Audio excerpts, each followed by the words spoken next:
IMDbയിലും ഒരേയൊരു രാജാവ് മോഹൻലാൽ തന്നെ. നിങ്ങൾ ആദ്യമായിട്ടാണ് ഈ ചാനൽ കാണുന്നതെങ്കിൽ എല്ലാവരും ഒന്ന് സബ്സ്ക്രൈബ് ചെയ്യുക. അതോടൊപ്പം തന്നെ ഒന്ന് ലൈക്ക് ചെയ്യുക. ഒന്ന് ബെല്ലൈക്കൺ അമർത്തണം, മറക്കല്ലേ.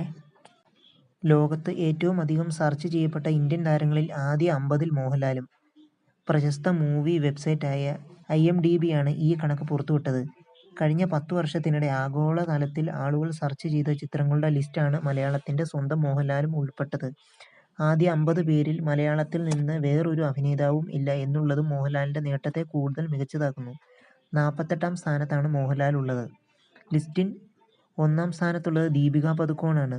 ഷാരൂഖ് ഖാൻ, ആമിർ ഖാൻ എന്നിവരെ പിന്തള്ളിയാണ് ദീപിക 1-ാം സ്ഥാനത്തെത്തിയത്. ആലിയ ഭട്ട് 4-ാം സ്ഥാനത്തുണ്ട്. സൗത്ത് ഇന്ത്യൻ താരങ്ങളിൽ ആരും ആദ്യ 10-ൽ ഇല്ല. സാമന്ത 13 സ്ഥാനത്തും നയൻതാര 18-ാം സ്ഥാനത്തും ഉണ്ട്. തമിഴ് സൂപ്പർ താരം വിജയ് 35-ാം സ്ഥാനത്താണുള്ളത്. ധനുഷ് 30-ാം സ്ഥാനവും നേടി. മലയാള സിനിമയിൽ നിന്നും ദുൽഖറും മമ്മൂട്ടിയും ഫഹദും പൃഥ്വിയും ലിസ്റ്റിലുണ്ട്.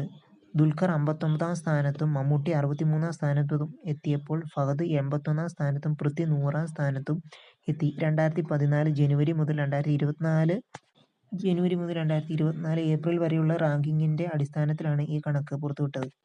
തരുൺ മൂർത്തി സംവിധാനം ചെയ്യുന്ന ചിത്രത്തിലാണ് മോഹൻലാൽ ഇപ്പോൾ അഭിനയിച്ചുകൊണ്ടിരിക്കുന്നത്. ഇതുവരെ പേരിടാത്ത ചിത്രത്തിൽ ശോഭനയാണ് മോഹൻലാലിൻ്റെ നായികയായി എത്തുന്നത്. 19 വർഷങ്ങൾക്ക് ശേഷമാണ് ഇരുവരും ഒന്നിക്കുന്നത്. തരുൺ മൂർത്തി ചിത്രത്തിന് ശേഷം പൃഥ്വിയുടെ സംവിധാനം ചെയ്യുന്ന എമ്പുരാൻ മോഹൻലാൽ ജോയിൻ ചെയ്യും. 2019-ൽ പുറത്തിറങ്ങിയ ബ്രഹ്മാണ്ഡ ചിത്രം ലൂസിഫറിൻ്റെ 2-ാം ഭാഗമാണ് എമ്പുരാൻ. നിങ്ങൾ ആദ്യമായിട്ടാണ് ഈ ചാനൽ കാണുന്നത് എല്ലാവരും ഒന്ന് സബ്സ്ക്രൈബ് ചെയ്ത് ബെല്ലൈക്കൺ അമർത്തി ഒന്ന് ലൈക്ക് ചെയ്യാൻ ശ്രമിക്കുക.